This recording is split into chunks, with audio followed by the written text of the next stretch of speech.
The millionaire believed he had buried his past forever. 20 years ago, he threw the triplets into the river without looking back. But one rainy night, 3 young men knock on his door. And what they say makes your world fall apart in seconds. If this story interests you, don't forget to subscribe to our channel and tell us from which city you are watching us. We continue. Mia adjusted the collar of her white dress shirt as she studied her reflection in the bathroom mirror at the non-profit where she worked. Her fingers instinctively brushed the red string bracelet on her left wrist, a gesture that had become a habit over the years. The small silver pendant jingled softly, as it always did when she was nervous. Outside, she could hear the hubbub of children waiting for another afternoon of activities at the community center to begin. Mia, the sponsor meeting starts in 5 minutes. Her assistant's voice echoed through the hallway. She took a deep breath, checked her presentation about the community center expansion project once more, and left the bathroom.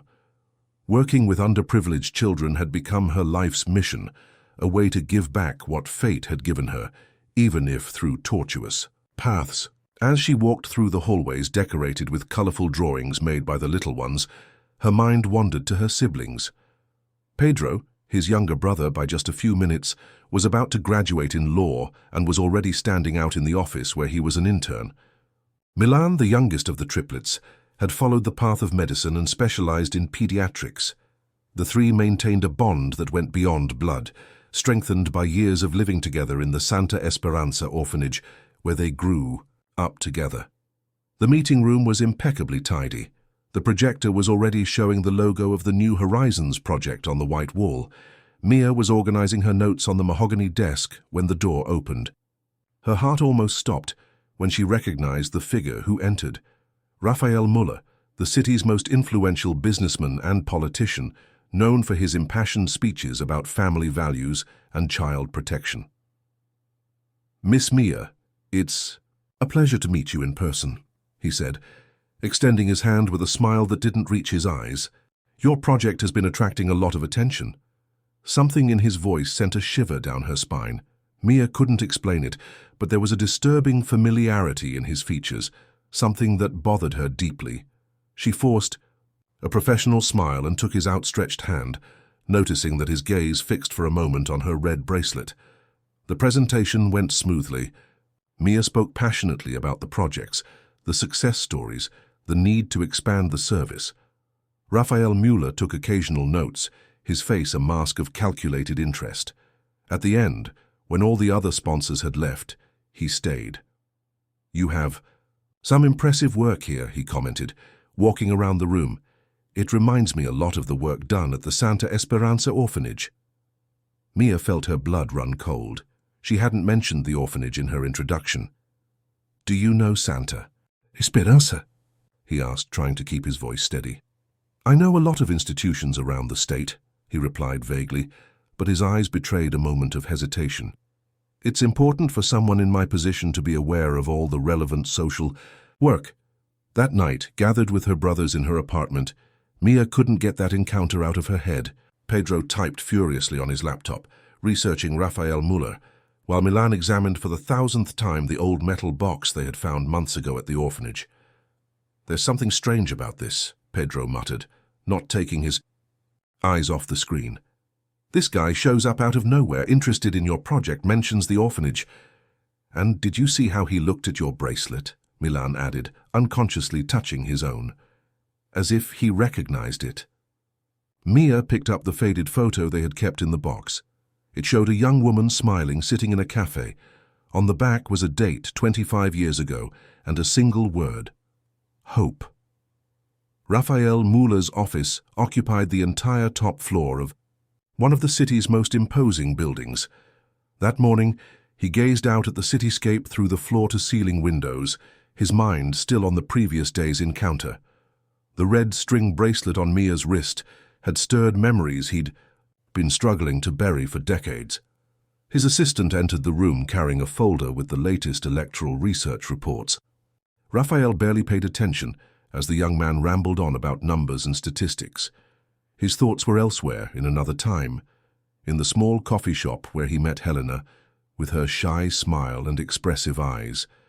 in the napkin where she scribbled her phone number in the promises never kept, in the call that would change everything. "Mr. Muller." The assistant's voice brought him back to the present. "Are you okay?" "Yes, yes," he replied, adjusting his impeccable blue tie. "Go on." But he couldn't concentrate. He picked up the phone and dialed a number he knew by heart. "I need you to investigate something for me, Carlo," he said as soon as they answered. "I want everything about 3 young people, Mia, Pedro, and Milan. They grew up in the Santa Esperanza orphanage. Across town at the hospital where he worked, Milan was seeing his last patient of the day when he received a text from Pedro. I found out something. Urgent meeting at Mia's apartment tonight." The hours dragged on until the end of the workday. When he finally arrived at his sister's apartment, Pedro was already there, surrounded by papers and with his laptop open on the coffee table. "You won't believe what I found," he began as soon as Milan sat down. "I did some in-depth research on Raphael Muller.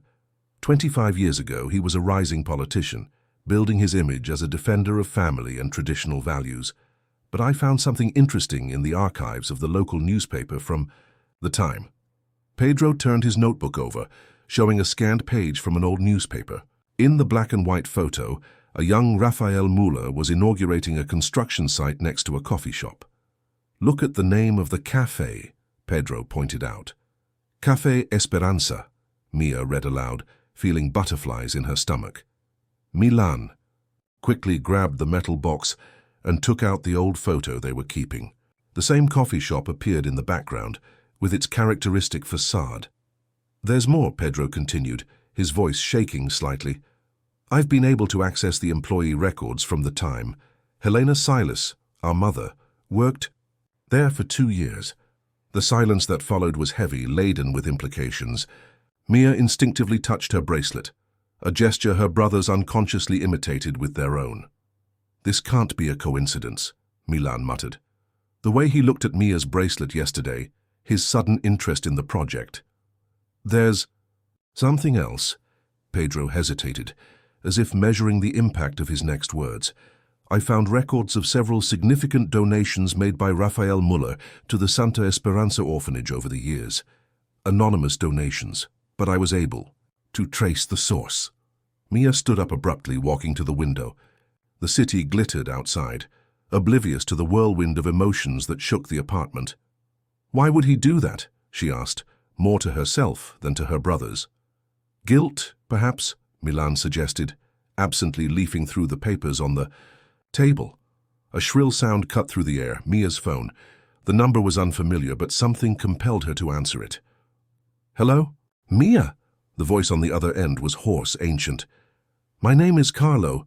I was Raphael Muller's driver for many years, and there's something you need to know." The corner cafe was practically empty at that time of night. Carlo, a gray-haired gentleman with tired eyes, stirred his cup nervously while the 3 brothers watched him in silence. The place had a vintage feel that vaguely resembled the Café Esperanza in old photos. "I've worked for Raphael Muller for over 3 decades, Carlo began, his voice low but firm. "I've seen a lot. I've kept a lot of secrets, but this is the one that's weighed most heavily on my conscience all these years."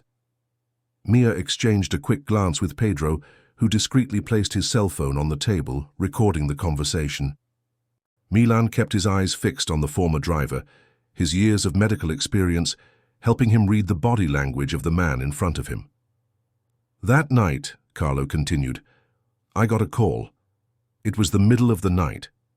Mr. Muller was in a state of agitation, more nervous than I had ever seen him before.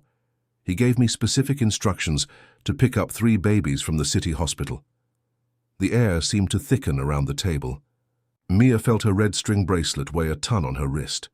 "When I got there, the nurse handed me the 3 of you, still newborns. With it came a written order to leave you where no one could find you."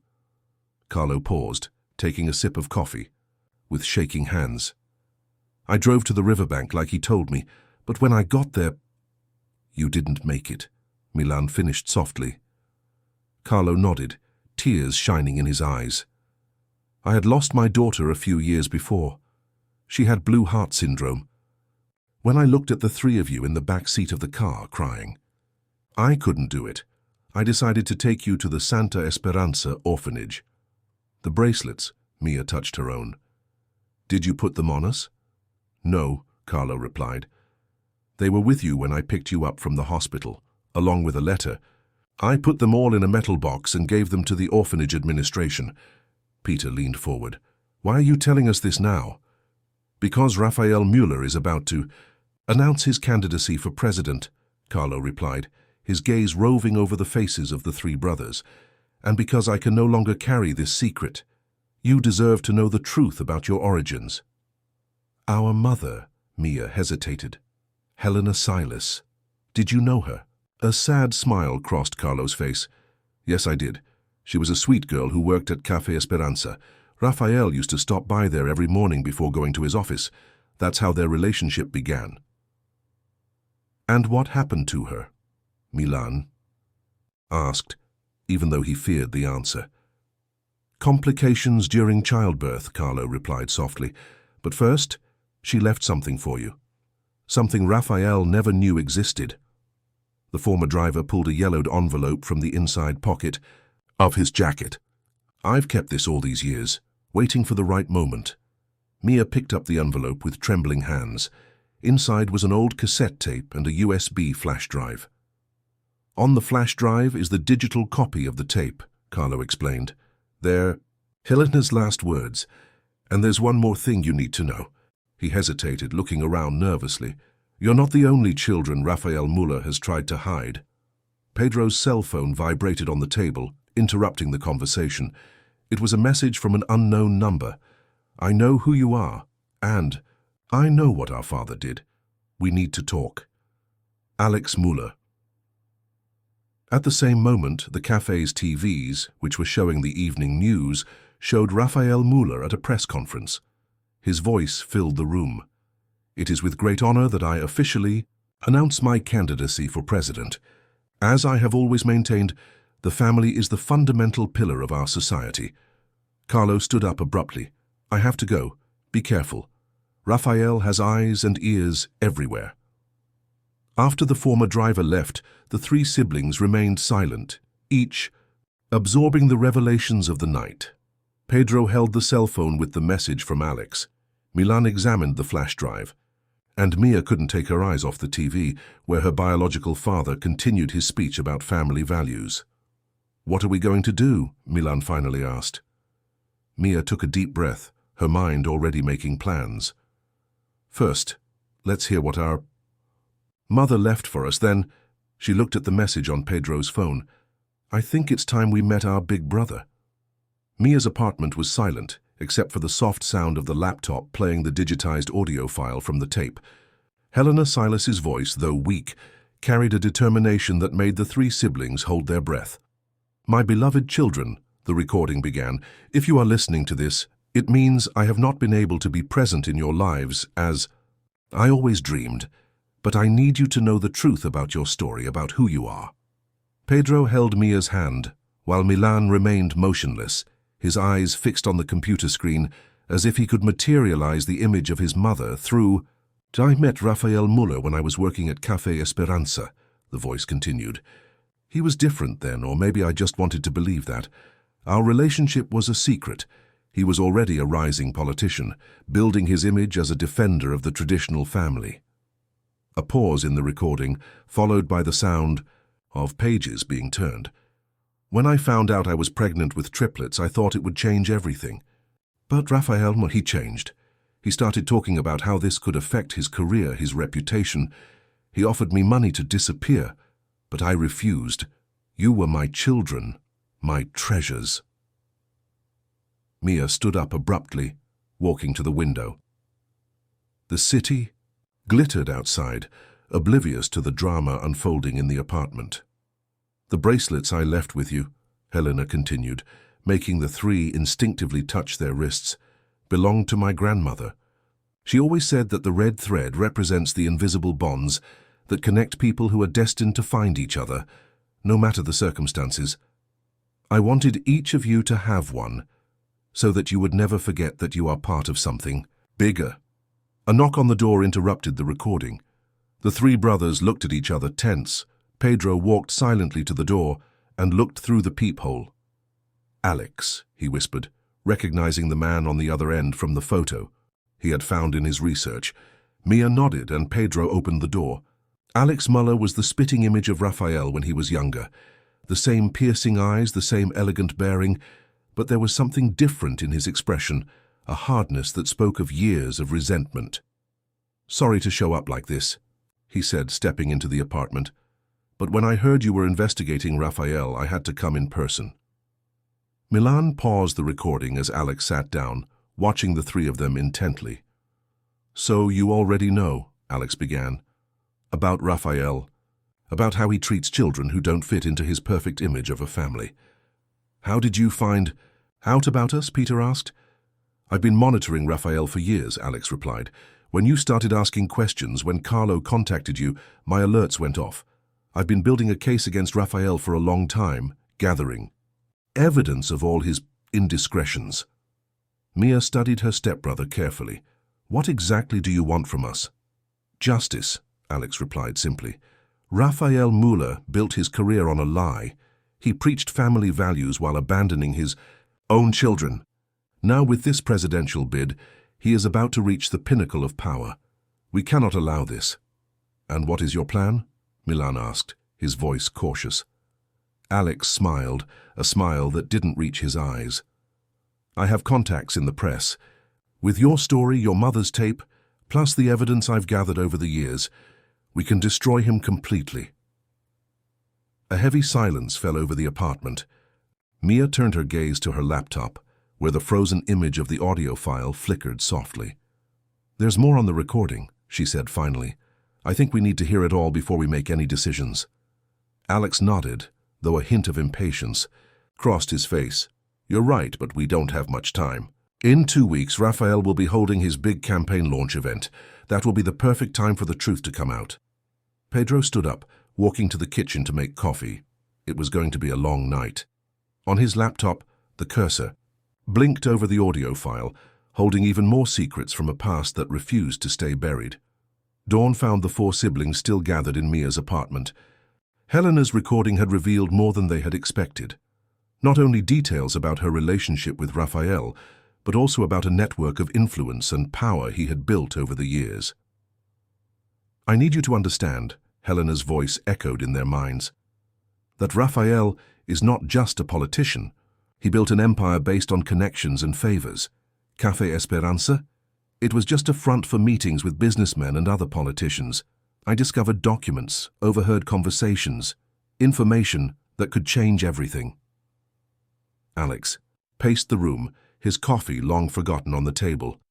"That explains a lot," he muttered. "For years I've tried to figure out why he was so sheltered, why no one would mention his name, even with all the evidence I've gathered." Mia leafed through a set of old documents Carlo had left with them. Newspaper clippings, photographs, meeting records. All the pieces were beginning to fit together into a puzzle much larger than they had imagined. "Look at this," she called her brother's attention, pointing to a yellowed photo. In it, a young Raphael Muller appeared alongside several businessmen in front of Café Esperanza. "The date is exactly 1 week before our mother found out she was pregnant." Pedro walked over, adjusting his glasses. "Wait a minute. I recognize some of these faces.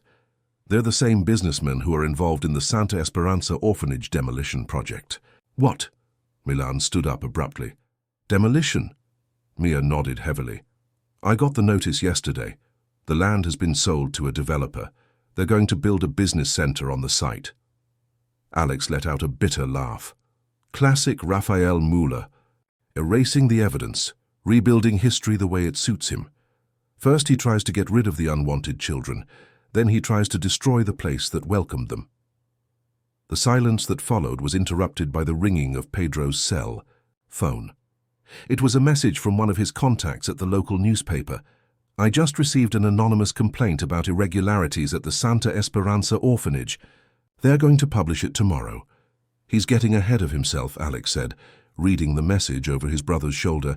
"He's going to make a big deal out of the orphanage to justify demolishing it. That's how he works. Mia stood, walking to the window. The morning sun illuminated the city, but the shadows of the past seemed thicker than ever. Her red string bracelet caught the light, reminding her of her mother's words about invisible connections. "We can't let that happen," she said finally, turning to face her brothers. "That place, it's not just a building. It's part of who we are. It's home to dozens of children." Milan, who had been quiet for a while, took out his notebook.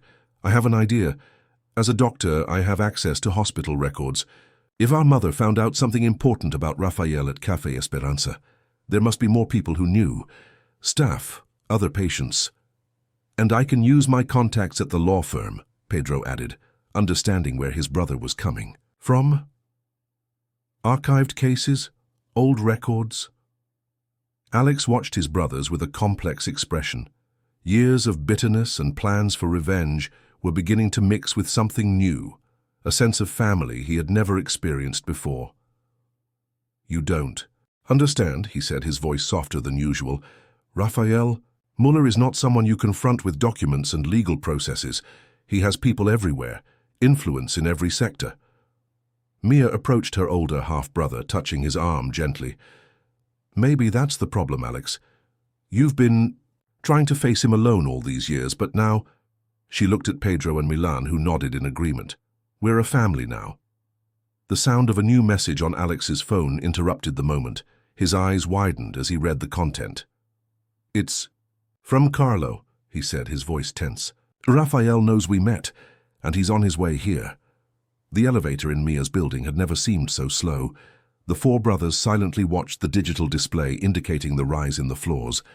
Alex had his fists clenched, years of pent-up anger ready to explode. Pedro discreetly put documents in his briefcase, while Milan organized the recording and other evidence in his laptop. Mia remained eerily calm, her fingers unconsciously stroking the red string bracelet. The last words of her mother's recording echoed in her mind. "True power lies not in destruction, my children, but in the ability to build something new from the ruins." The elevator stopped on the 12th floor. The doors opened to reveal Rafael Muller, impeccably dressed in a navy blue suit, accompanied by 2 aides. His eyes roamed over the faces of his 4 children, lingering for a moment on the identical bracelets on the triplets' wrists. "Can we talk in private?" he asked, his voice controlled, professional. "There's nothing to be said in private," Alex replied, stepping forward. "The time for secrets is over, Father." Rafael dismissed the aides with a gesture, entering the apartment. His presence seemed to fill the entire room. Years of power and influence materialized in his posture. "You've always been impetuous, Alex," he said, sitting down as if he were in his own office.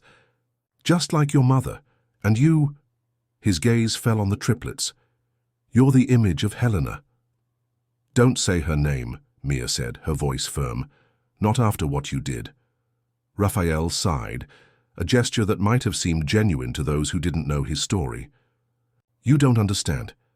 Every decision I've made has been for the greater good. The work I do, the people I help—" "Greater good," Pedro interrupted, his voice shaking with indignation. "Is this how you justify trying to get rid of us? Abandoning Alex? And now you want to tear down the orphanage?" "Santa Esperanza is in decline," Rafael replied softly. "The new business center will generate jobs and development. It is the natural progress of the city." "Progress?" Milan asked. "Or erasing evidence?" A heavy silence fell over the room. Rafael stared at the notebook open on the table for a long time, the frozen image of the audio file still visible on the screen. "You have the recording," he stated, his voice losing some of its composure. "What do you intend to do with it?" Alex stepped forward, years of bitterness evident in every word. "To destroy you. Your career, your reputation, everything you've built on lies." "And then?" Rafael asked, surprising everyone with the question. "After they destroy me, what's left? Will the children in the orphanage have a better place to live? Will the social projects I run continue to function?" Mia, who had been silently watching, approached the table. She picked up the old photo of Café Esperanza and placed it in front of Rafael. "You're right about one thing," she said. "Destroying is easy. Our mother knew that. But she taught us something different." She looked at her brothers, seeing understanding dawn on their faces. "We have a proposition for you, Father." Raphael raised an eyebrow, intrigued. "What kind of proposal?" "One that can save your legacy," Mia continued, "but it will require you to do something you've never done before. Acknowledge your mistakes, and work to correct them."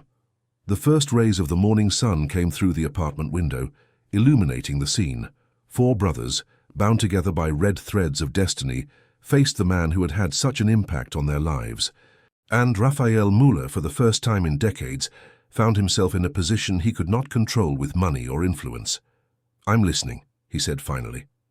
Raphael Müller's office seemed smaller with everyone present. Mia, Pedro, and Milan sat on one side of the imposing mahogany desk, while Alex stood near the window. Carlo, the former driver, had been called and was waiting discreetly in a corner of the room. Raphael sat in his presidential chair, examining the documents his sons had prepared. "Do you want me to turn the orphanage land into a foundation?" he asked, leafing through the pages of the project drawn up by Pedro. "The Helena Silas Foundation," Mia confirmed, her voice firm. "A modern shelter with a vocational school, medical care and legal support for children and adolescents. And they want me to publicly assume paternity of the 4...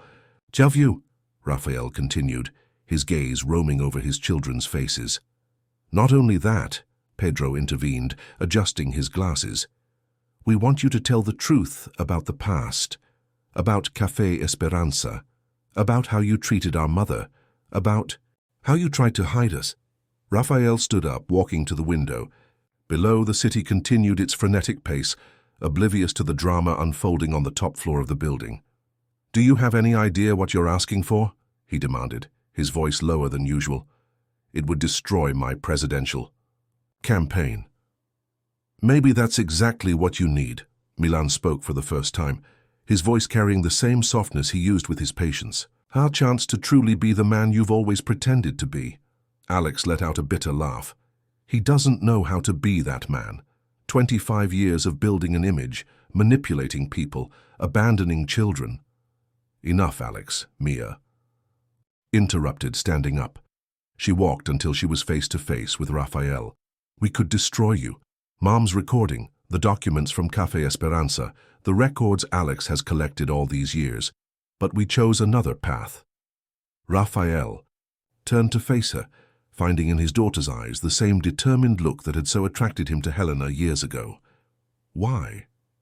he asked simply. "Because she taught us something better," Mia replied, touching her bracelet. "In the recording, Mom talked about choices, about how every decision we make shapes not only our future, but the future of others. You chose power and influence. We chose truth and rebuilding." Carlo, who had been silent until then, stepped forward.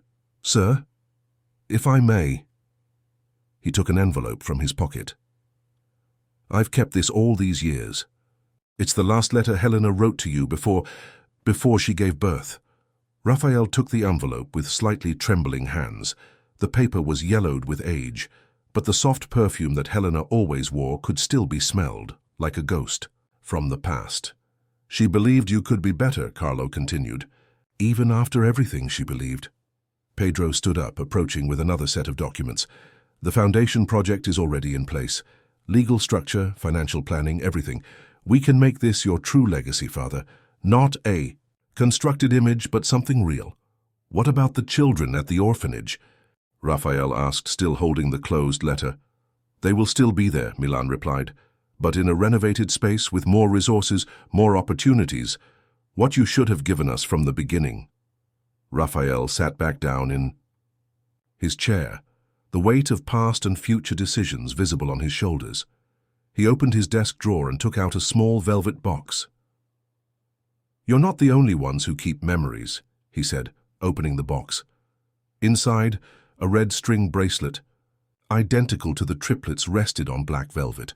"Helena gave this to me before I found out I was pregnant. I never had the courage to wear it." Mia looked at the bracelet, feeling tears forming in her eyes. "It's not too late to start," she said softly. The silence that followed was interrupted by the ringing of Pedro's cell phone. It was a message from his contact at the newspaper. The story about the alleged irregularities at the orphanage was ready for publication. "We need your decision now, Father," Peter said, showing the message. "What will it be? Continue destroying the past or start building a different future?" Raphael looked at the bracelet in his hands, at Helena's still unopened letter, and finally at the faces of his 4 children. In their eyes, for the first time, something beyond political calculation shone, something that looked very much like regret. The press conference room was packed. Journalists from all over the country crowded together, speculating about the reason for the sudden summons. In the front row, Mia, Pedro, Milan, and Alex waited, each processing the events of the past 48 hours in their own way. Raphael Müller took the stage, his presence immediately commanding everyone's attention. But there was something different about his posture, a vulnerability never before seen in the politician who is always so in control. And on his left wrist, glinting in the flashing lights, was a red string bracelet. "Good afternoon, everyone," he began, his voice steady despite the emotion in his eyes. "I have called this press conference to make an important announcement. But first I must share a story about choices, consequences, and, I hope, redemption." The journalists leaned forward, recorders in hand, sensing they were about to witness something extraordinary. 25 years ago, I was a young politician, building my career on an image of a defender of family and traditional values. But that image was a lie. He paused, his eyes meeting those of his children in the front row. A lie that cost innocent people dearly. A buzz ran through the room. Photographers were clicking, their flashes frantically capturing every expression, every gesture. "I met a young woman named Helena Silas," Raphael continued. "She worked in a cafe, she had dreams, she had principles. We fell in love. When she became pregnant with triplets, I made choices that I deeply regret." Mia felt Milan's hand squeeze hers. Pedro had tears in his eyes. Alex, for the first time since they had met him, looked at peace. "It wasn't the first time I've abandoned my responsibilities as a father," Raphael admitted, looking directly at Alex. "Nor would it be the last. I've built a political empire on omissions and neglect, always justifying my actions as necessary for the greater good." He took Helena's letter from his pocket, still unopened. "This letter was recently delivered to me. It was written by Helena before she left us. I have not read it yet, because before I know her last words to me, I need to honor her memory with actions, not just regret." Raphael paused again, picking up a document from the lectern. "Today, I officially announce my withdrawal from the presidential race. Instead, I will dedicate my resources and influence to a new project, the Helena Silas Foundation." The buzz in the room grew louder. Flashbulbs went off non-stop. Journalists stood up trying to ask questions. "This foundation," he continued, his voice rising above the din, "will be built on the site of the current Santa Esperanza orphanage, which will be completely modernized and expanded. It will be a reception and development center for children and adolescents, offering education, healthcare, and legal support." Raphael looked back at his children, a small smile appearing on his lips. "And it will be managed by people who know deeply the importance of this work. My children. Yes, my 4 children, whom I publicly recognize today: Alex, Mia, Pedro, and Milan." The room erupted in questions and exclamations. Mia felt more tears stream down her face, but this time they were of relief, of hope. Pedro was already making mental notes about the next legal steps. Milan smiled, thinking of the children he could help. And Alex finally felt the weight of years of bitterness begin to lift. "I'm not here to ask for forgiveness," Raphael concluded, his voice breaking. "I'm here to take responsibility and begin the work of rebuilding, because I've learned through my children that true legacy is not in the power we accumulate, but in the lives we transform." As reporters jostled for questions, the 4 brothers looked at each other, their red thread bracelets gleaming under the lights, no longer symbols of abandonment, but of a union that has overcome all adversity. The old Café Esperanza was almost unrecognizable under a layer of dust and years of neglect. Mia ran her fingers over the surface of the wooden counter, imagining her mother working there, dreaming of a different future. Pedro photographed every corner of the place, documenting everything for the restoration process, while Milan examined the structure of the building with the engineers. "I found something," Alex's voice echoed from the small office in the back. The brothers hurried toward him. In his hands was an old rusty metal box, similar to the one they had found at the orphanage. Inside were dozens of photographs, receipts, and a small diary. "It's her handwriting," Mia whispered, recognizing Helena's delicate handwriting on the yellowed pages. "March 12th, 1999, Pedro read aloud. "Raphael seemed different today. He talked about the future, about change. He said he would make this place something special for us. I want to believe him, but something in his eyes." "She knew," Alex concluded, flipping through more pages of the diary. "She knew he would never keep those promises." Milan picked up one of the photographs. In it, Helena was smiling alongside other cafe employees, her hand unconsciously resting on her still imperceptible belly. "We'll restore everything," Mia decided, looking around. "The cafe will be part of the foundation, a place of a remembrance and also of new beginnings." The sound of footsteps interrupted them. Raphael entered the room, looking smaller without his usual impeccable suit. In the past few days since the press conference, he had changed, not just in appearance but in essence.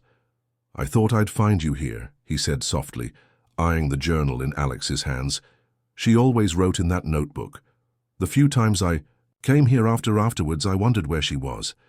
"Why didn't you ever look?" Alex asked, his voice carrying less bitterness than usual. "Fear," Raphael answered simply. "Fear of what I would find, of the truths I would have to face." He took Helena's letter, still unopened, from his pocket. "Just as I'm afraid to read this."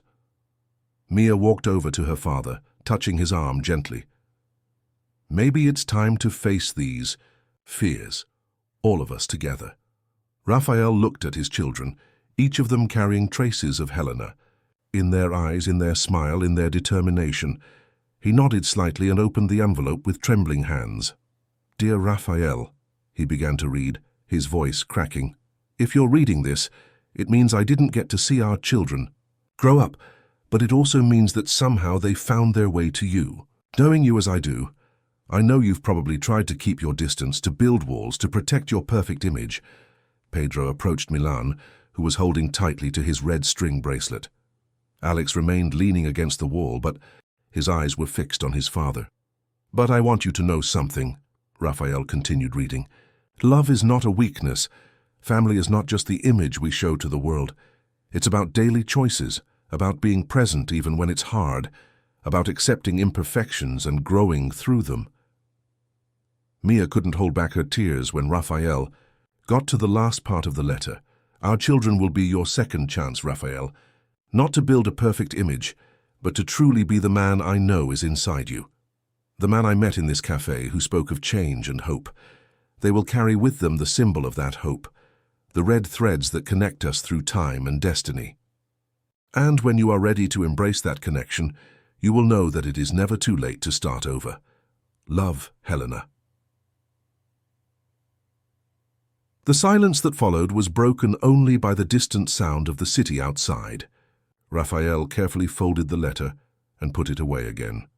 "The restoration project starts next week," he said finally, his voice firmer. "I thought we'd call it Cafe Hope and Memories, a space within the foundation where other families can reconnect, rebuild their own bonds." Mia smiled through her tears. "Mummy would have liked that." "Yes," Alex agreed, surprising everyone. "She would have." As the afternoon sun streamed through the cafe's dusty windows, the five stood there, united not only by the red threads on their wrists, but by something stronger, the understanding that some stories need to be relived in order to be rewritten. The opening day of the Helena Silas Foundation dawned sunny. The former Santa Esperanza orphanage had been transformed into a modern and welcoming complex, its walls now painted in soft and cheerful tones. In the center of the main courtyard, a bronze plaque gleamed in the sun.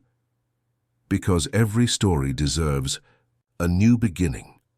Mia was putting the finishing touches on the ceremony when she saw Carlo, the former driver, arriving with a group of children from the orphanage.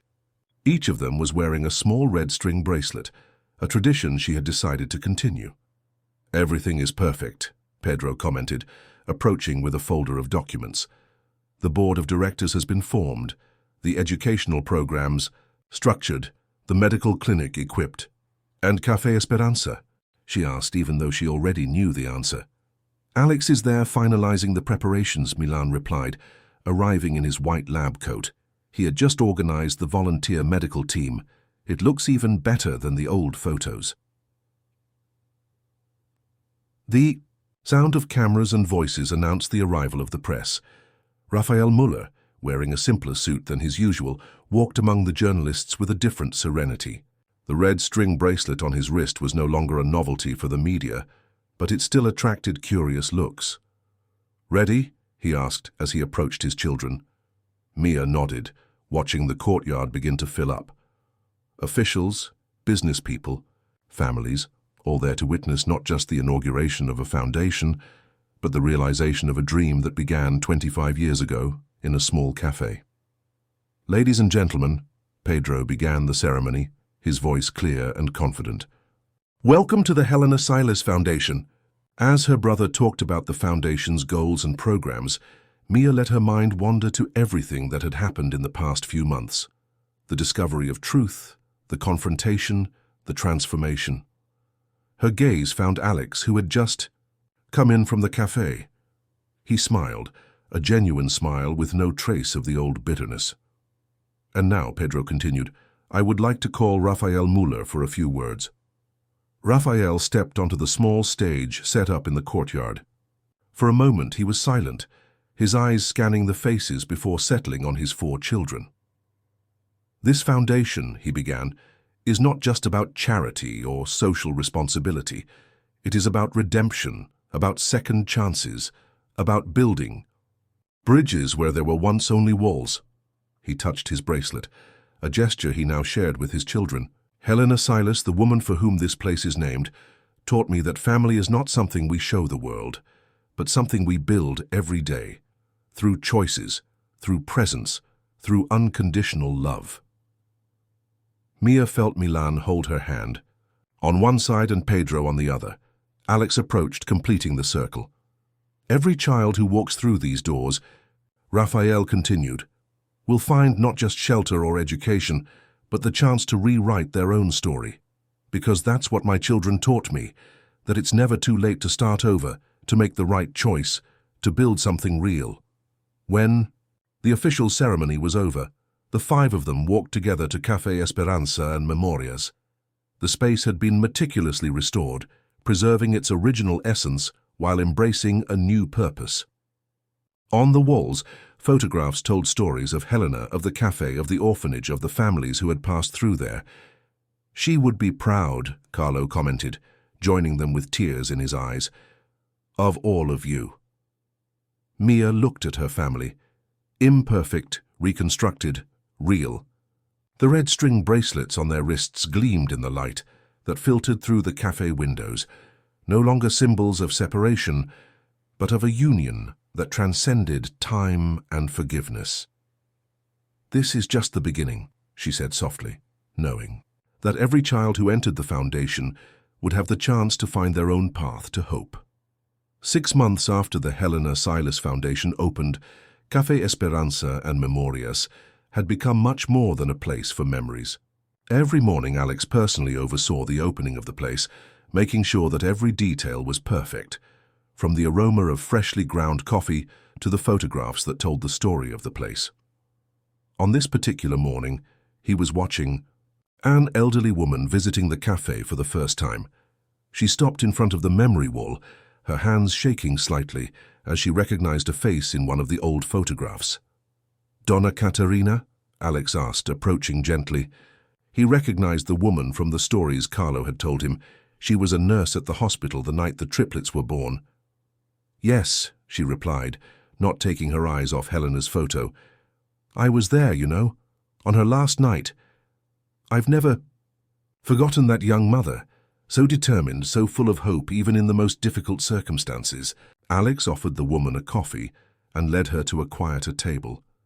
Mia, who had just arrived for a meeting with new foundation partners, joined them when she recognized the former nurse. She made sure to put the bracelets on you personally, Donna. Katerina continued, her words heavy with emotion. Even though she was weak, she insisted on tying each red string together. It's so they'll never lose each other, she said. Mia held the lady's hand, feeling the connection with that moment in the past that she couldn't remember, but that she carried on her wrist every day. Then, the nurse continued, she handed me that metal box. Keep it at the orphanage, she said. Someday they'll understand. And they did, didn't they? Look what they've built here. The sound of the cafe door opening and Pedro hurried in, carrying a folder of documents. His eyes lit up when he saw the impromptu meeting. Sorry to interrupt, he said, but I had something important to share. The Foundation's legal aid program has achieved its first major victory. We were able to reverse the separation of 3 brothers who were going to be sent to different families. Mia smiled, remembering her own story. And where are they now? At the orphanage, Pedro replied, a satisfied smile on his face. Milan has already had her initial medical checkups. They are healthy and, most importantly, together. Alex poured. More coffee for everyone, including Raphael, who had just arrived for his daily visit to the cafe. Since the foundation opened, he had established this routine. Every morning before any appointment, he would spend some time there, learning the stories of the people who frequented the place. You know, Donna Katerina said, watching the interaction. Between father and sons, Helena had a favorite saying. She said that destiny is like a red thread. It can get tangled, it can stretch, but it never breaks. Raphael unconsciously touched his own bracelet, a gesture that had become as natural as breathing. She was always wiser than all of us, he commented softly. The cafe was starting to fill up with its regulars, families in the process of adopting, children from the foundation coming for tutoring, volunteers starting another day of work. In a corner, Milan was organizing his schedule of appointments at the pediatric clinic. Sometimes, Mia mused, watching the movement, I think this place is exactly what Mom imagined when she wrote in her diary. Not just a cafe, but a meeting place for people reconstructing their stories. And speaking of stories, Pedro interjected, have you seen the new project the children at the orphanage have started? They're creating a memoir, each one telling their own story. Like Mom's diary, Alex commented, a soft smile on his lips. Donna. Katerina stood up, preparing to leave. Before doing so, however, she took something out of her bag, an old, slightly faded photograph. I found this recently, she said, handing the photo to Mia. It was taken the morning after you were born. Helena was weak, but she insisted on being photographed with the 3 of you. I think this is the right place for this memory. In the photograph, a young Helena smiled, exhausted but radiant, holding 3 small packages. On her wrist, a red thread bracelet gleamed in the early morning light. On the triplets' first birthday after the foundation opened, Café Esperanza and Memorias was decorated with discretion and elegance. Small lights had been hung from the ceiling, creating a cozy atmosphere. In the center of each table, simple arrangements of red flowers complemented the decoration. I can't believe you guys did all this, Mia said excitedly as she walked into the cafe that night. Alex and Raphael had thrown a surprise celebration, bringing together not only their family, but also everyone who had become an important part of their lives over the past year. Carlo was there, of course, along with Donna Katerina.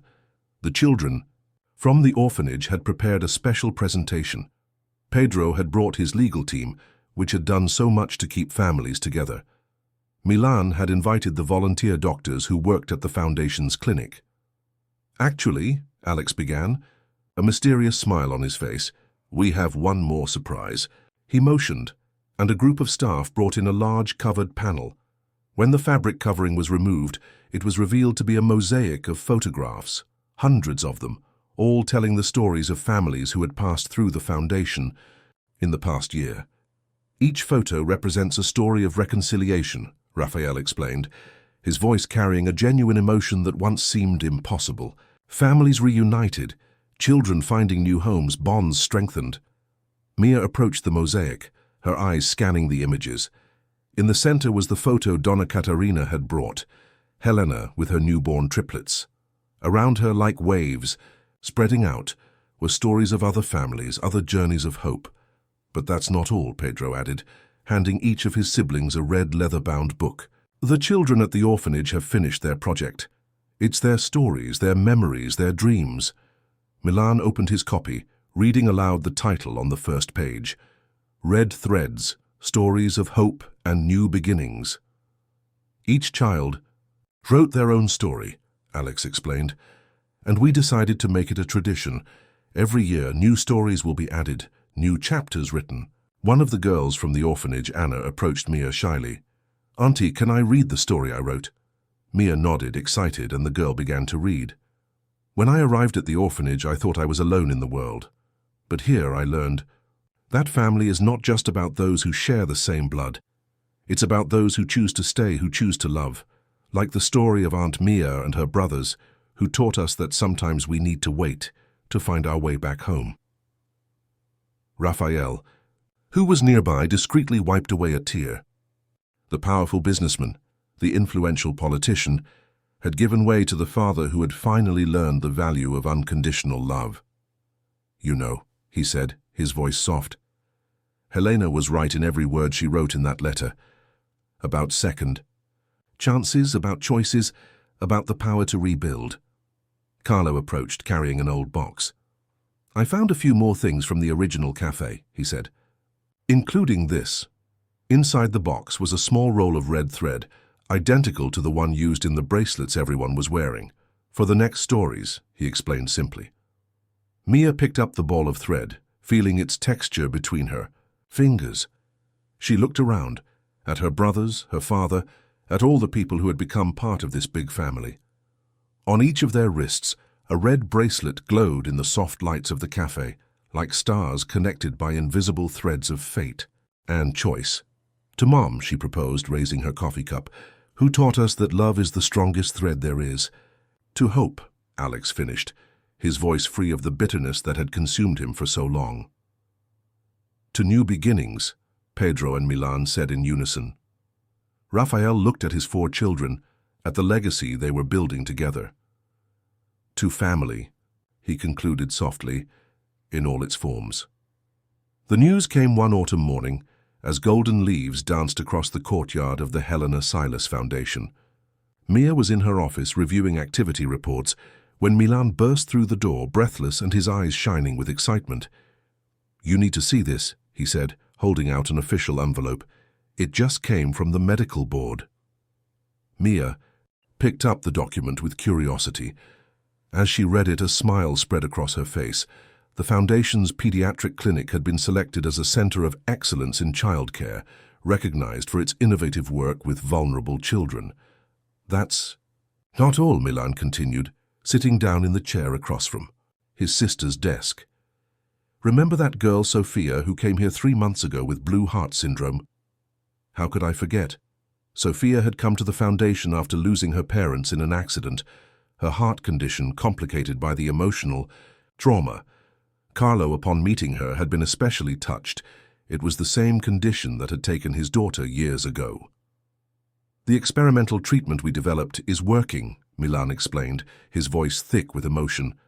"The latest scans show significant improvement. And most importantly, she smiled today, Mia, for the first time since she arrived." Before they could continue their conversation, Pedro appeared at the door, also carrying news. "You won't believe it," he began, adjusting his glasses, with that characteristic gesture of excitement. "The bill we drafted, based on the Foundation's model, has just been approved by the City Council." "What does it mean?" Mia began to ask. "All childcare facilities in the city will have to implement programs to maintain family ties," Pedro added. "No child will be separated from their siblings for bureaucratic reasons. The model we have created here will become public policy." The sound of footsteps in the hallway announced Alex's arrival. He was carrying an old box, found during the last phase of the restoration of Café Esperanza. "Look what we found behind a false wall," he said, placing the box on Mia's desk. "Looks like Mom had more secrets in store." Carefully they opened. the box together. Inside was a set of notebooks, all written in Helena's delicate handwriting. They weren't just diaries. They were blueprints, detailed dreams for the future of the cafe, for a shelter, for a foundation that would help families. She planned it all, Mia whispered, flipping through the yellowed pages. Every detail of what we're doing now. She had it figured out. There's more, Alex said, pulling an envelope from the bottom of the box. Inside was a letter addressed to the four of them. My beloved children, he began to read, his voice steady despite his emotion. If you have found these notebooks, it means that somehow my dreams have found an echo in your hearts. I do not know where life has taken you, but I want you to know, you have never been alone. Milan held Mia's hand, while Pedro moved closer. To Alex. Café Esperanza has always been more than just a place to eat, the letter continued. It was a place for meetings, for stories, for new beginnings. I dreamed of a place where people could reconnect, where bonds could be strengthened or rebuilt. But more than that, I dreamed of a place where my children could one day understand the power of love and forgiveness. Raphael, who had arrived silently during the reading, remained at the door, listening to the words of the woman he had loved and hurt so much. In the last few days here, Alex continued reading, as I watch the life growing inside me, I realize that some stories need to be stopped so that others can begin. But the threads that connect us, those remain. Like the red thread of the bracelets I left for you, symbols of a connection that transcends time and space. Mia stood, walking to the window. Outside, children played in the foundation's courtyard, their laughter echoing through the afternoon air. Each of them wore a red bracelet, continuing the tradition her mother had started. And if you ever meet your father, the letter continued, remember, forgiveness is not a weakness. It is the greatest proof of strength we can demonstrate. Raphael has his demons, his internal battles, but in his heart, I know there is love. Perhaps one day he will learn to show it. Raphael leaned against the doorframe, silent tears streaming down his face. The red bracelet on his wrist glinted in the sunlight streaming through the window. The garden of the Helena Silas Foundation was blooming with vibrant colors that afternoon.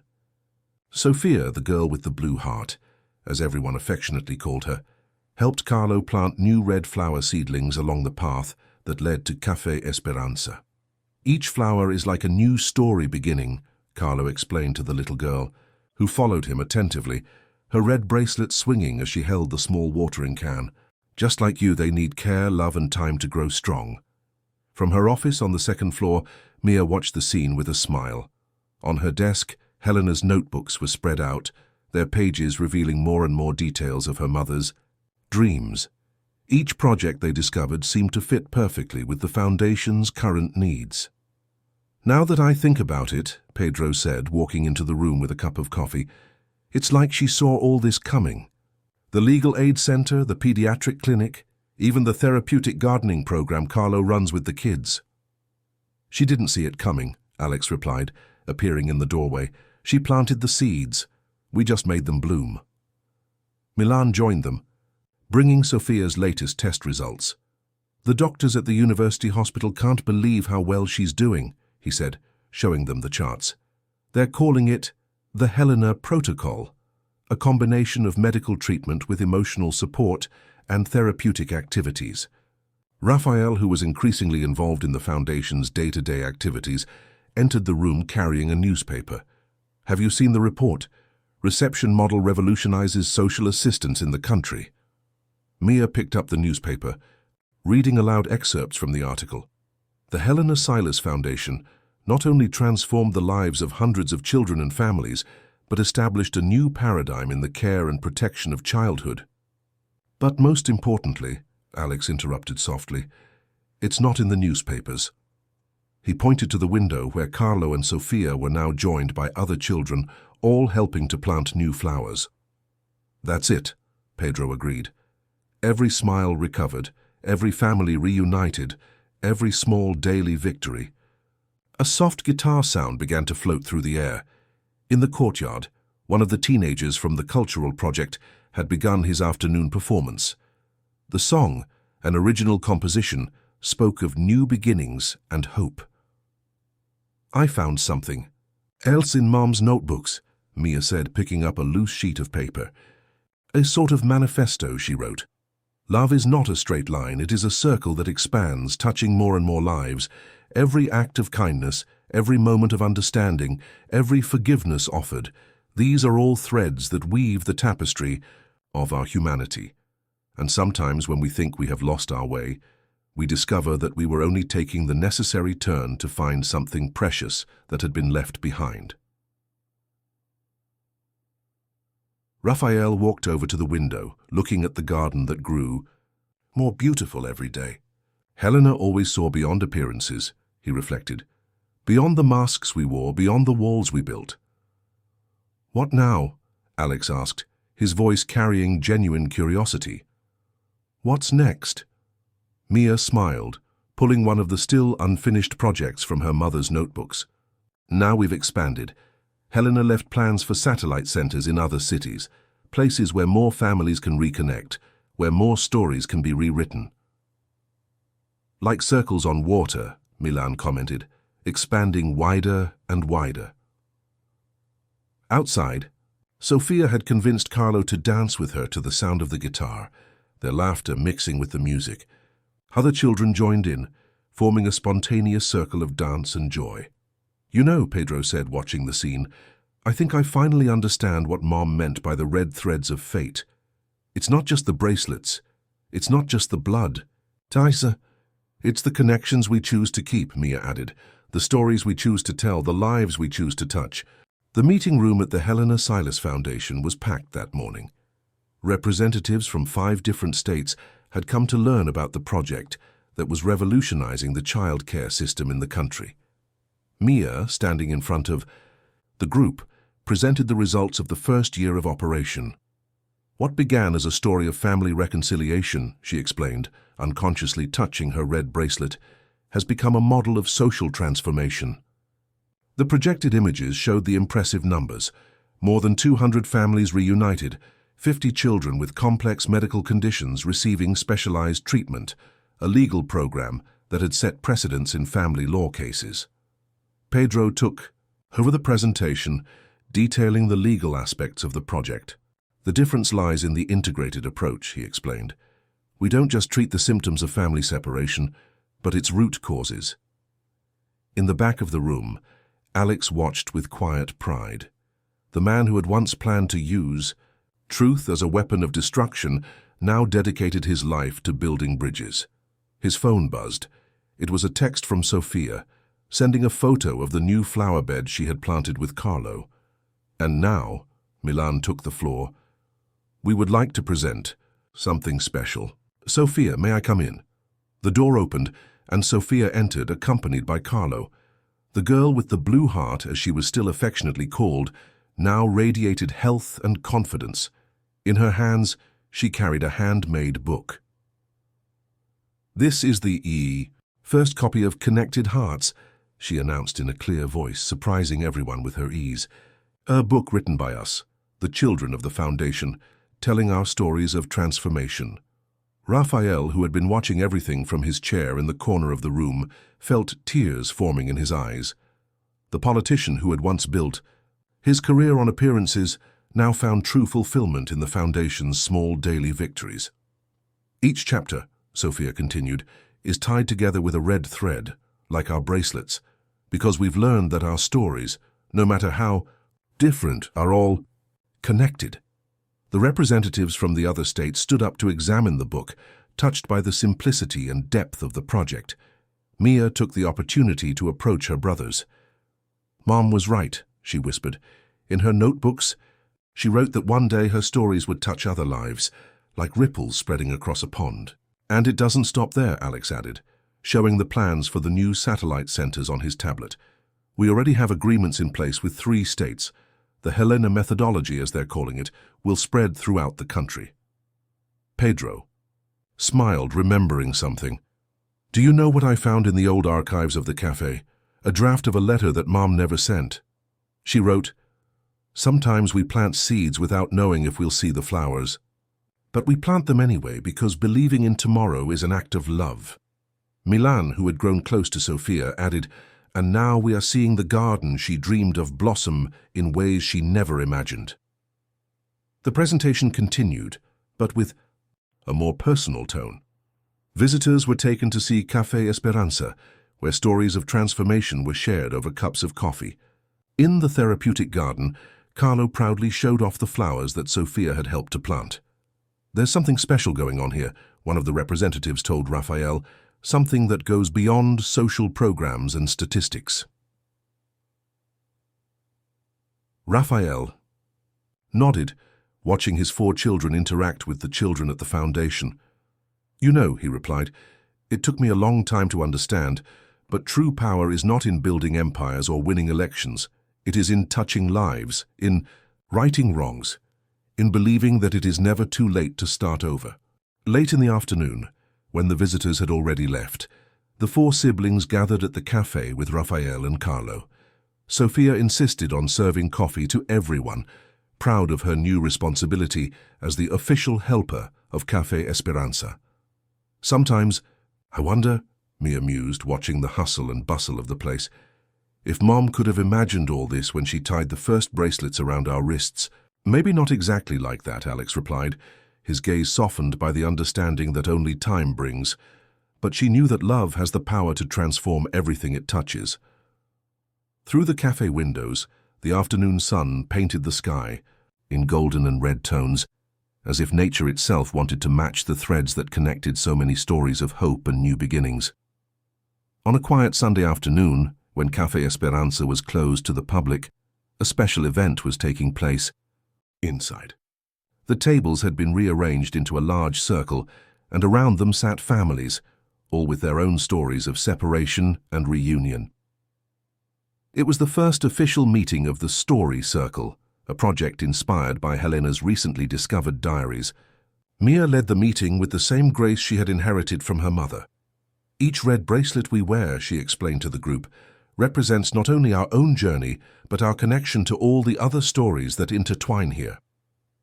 Among the participants was a woman who had been reunited with her sister after 40 years of separation, thanks to the Foundation's Family Search program.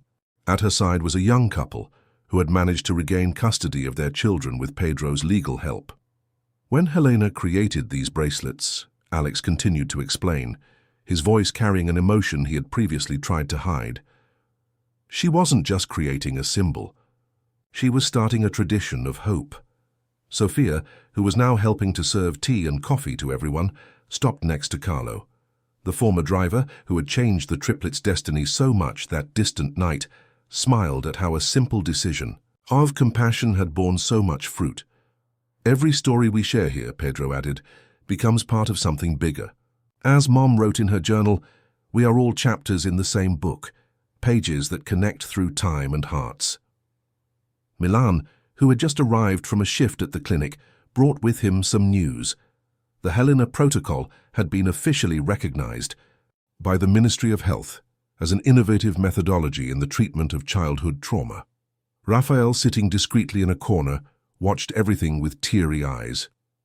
On his wrist, the red bracelet that had once represented his greatest cowardice now symbolized his greatest achievement, reconnecting with his children and with his own humanity. "You know," he said, when it was his turn to speak, "I spent my life building an image of power and success. But it wasn't until I lost all that I finally found what really mattered." One of the children at the foundation, inspired by the atmosphere of sharing, stood up to tell her own story. "Before I came here, I thought family was only about those who were related by blood. Now I know that family is about those who choose to stay, those who choose to love, even when it's hard." Mia smiled, recalling similar words from her mother's journals. It was as if Helena was still there, her teachings echoing through the generations. "And the most beautiful thing," Alex reflected, "is that every story shared here becomes a seed for new beginnings." Sophia, who had finished serving everyone, sat between Carlo and Milan. On her wrist, the red bracelet matched the flowers she herself had planted in the garden. "Aunt Mia," she called, her clear voice filling the room. Can I read that special passage from your mother's diary, the one about the stars? Mia nodded, and Sophia carefully opened the notebook she always carried with her. The stars in the sky seem separated by infinite distances, but in fact they are all part of the same light, the same eternal brightness. So are we, seemingly separated by circumstances, time or choices, but always connected by invisible threads of love and hope. And when we learn to see these threads, we discover that we have never really been alone. The silence that followed was one of those special ones full of understanding and empathy. In the center of the circle, a basket full of red bracelets waited, each one ready to become part of a new story of beginning again.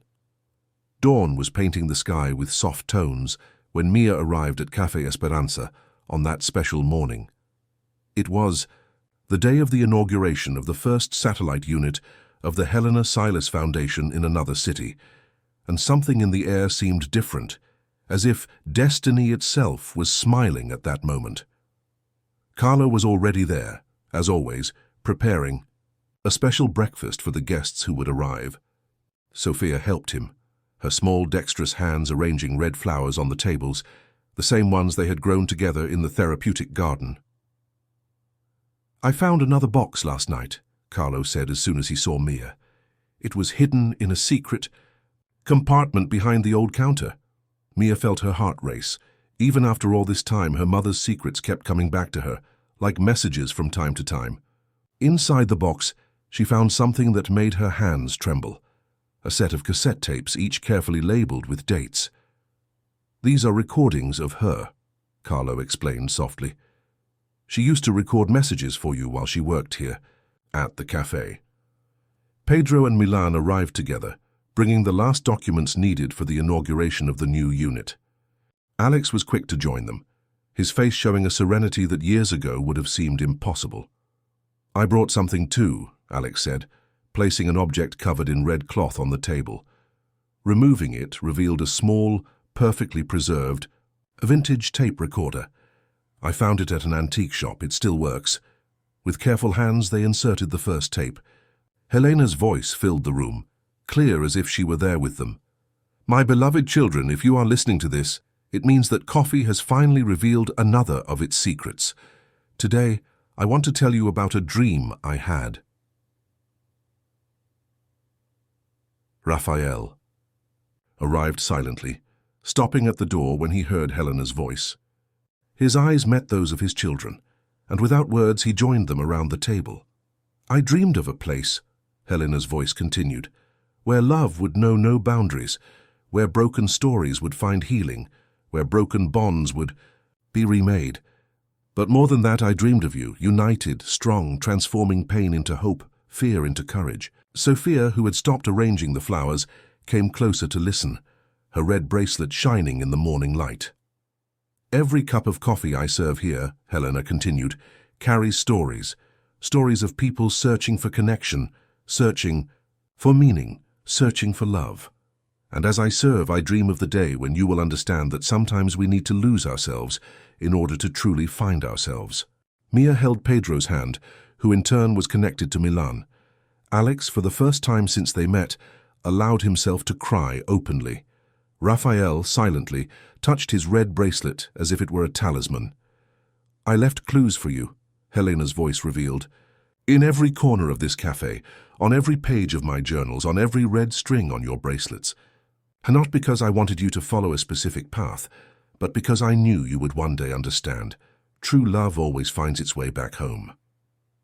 The sound of cars arriving outside announced the first guests to the opening, but no one moved. There was something sacred in that moment, something that needed to be honored to the end. And if one day, Helena continued, her voice softer now, you wonder if it was all worth it, all the suffering, all the waiting, all the journey, remember, sometimes the greatest blessings come from the greatest pain. Sometimes we need darkness to learn how to create light. Carlo, who had remained silent until then, approached with a tray. On it were 5 cups of steaming coffee, prepared exactly as Helena usually made. "She taught me the special recipe," he explained, his voice breaking. "She said it would be important one day." "And when that day comes," Helena's voice concluded on the recording. When you finally understand that you are stronger together than apart, when you realize that forgiveness is the greatest act of love we can offer, then my dream will have come true. Because you will not only be my children, you will be messengers of hope, weavers of new destinies, guardians of stories that need to be told. The sun was now streaming fully through the cafe windows, illuminating the 5 red bracelets that somehow seemed to glow more brightly that morning. The inauguration of the new Helena Silas Foundation was much more than a simple ceremony. It was the celebration of a dream that transcended generations. The new space, built in a neighboring city, was a modern replica of the original project, including its own version of Café Esperanza. In front of an emotional audience, the 4 brothers prepared to give their speeches. But first they had one last surprise in store, something they had discovered on Helena's tapes. In one of the recordings, Mia began, her voice clear and steady. Our mother spoke of an ancient tradition. She said that when one circle of love is complete, another must be started so that hope can continue to multiply. Pedro approached, carrying a beautifully carved wooden box. So today we are not just opening a new space, we are beginning a new cycle. Milan opened the box, revealing dozens of red thread bracelets, each with a small silver charm. Every person who walks through these doors, he explained, will receive one of these bracelets, not just as a symbol of welcome, but as a reminder that we are all part of a bigger story. Alex, who had personally overseen the making of the new bracelets, added, and each charm carries a small inscription, hope, the same word our mother wrote on the back of that first photograph. Raphael stood up from his seat in the front row, joining his sons on stage. His transformation was visible not only in his more serene appearance, but in the way he now allowed himself to show emotion publicly. Helena, he began, his voice thick with emotion, taught us that family is not just about blood ties. It is about daily choices, about forgiveness, about rebuilding. This foundation, each new unit we open, is a testament to that learning. Sophia, who had insisted on attending the ceremony, approached with a book, the first copy of the new Diary of Hopes, a project that gathered stories of all the people who had passed through the foundation. Each story here, she said, with the confidence of someone who had found her place in the world, starts differently, but they all have something in common, the courage to believe in new beginnings. Carlo, in his special spot near the new coffee counter, smiled as he served the first round of house coffee, Helena's special recipe, which was now an official part of the tradition. Mia took the last tape they had found, which had not yet been played, and inserted it into the recorder. Helena's voice once again filled the room. Love is like this coffee I serve every day. It needs time, care, and the right ingredients. But most of all, it needs to be shared, because it is in the act of sharing that it multiplies, that it transcends time, that it heals. Those present listened in reverent silence, many with tears in their eyes. And if you are listening to this, now, Helena's voice continued, it means that the circle I started is complete. But remember, every ending is just a new beginning. Every story that ends makes room for others to begin. Alex, Pedro, and Milan joined Mia, forming a circle with Raphael. Their red bracelets glowed under the lights, 5 points of a star that had finally found its full form. So, Helena's voice concluded, grab your cup of coffee, tie your red string, and allow yourself to believe. Because as long as there is love, as long as there is hope, as long as there are people willing to rebuild bridges, no story ever truly ends. Sophia began distributing the new bracelets among those present, each one carrying with it the promise of new stories, new beginnings, new circles of love being formed. And so, under the proud gaze of her 4 children, with Raphael finally at peace with his past, with Carlo realizing his life's dream through Sophia, and with hundreds of new stories just beginning, Helena Silas's legacy lived on, not only on the walls of the foundation or in the pages of her diaries, but in hearts connected by red threads of hope, eternally weaving new possibilities of love and redemption.